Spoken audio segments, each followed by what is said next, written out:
Mana turizm. Mana atmosfera. Men eshitib hayron qoldim. 2025-yil yanvar oyidan hozirgi kungacha 8 million turist O'zbekistonga kelgan. 3 milliard dollarni olib kelishgan. Ya'ni O'zbekistonga sarflashgan. 3 milliard dollar yana qaysi sohadan O'zbekistonga mana shunaqa pul olib kiritira oladi? Turizmdan boshqa ayting.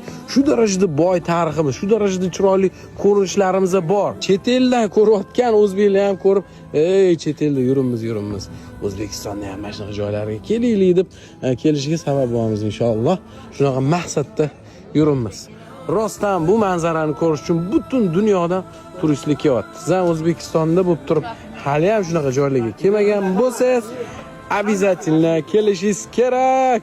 Ichanqal'ani ichki maydoni, ya'ni Giraylarni o'ralgan-ku devor bilan. Ichini o'zi 260 ming kvadrat metr.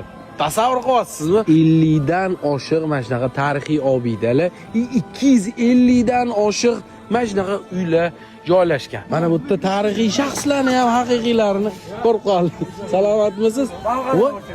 Ya xudo. Assalomu alaykum. Qandoqsiz?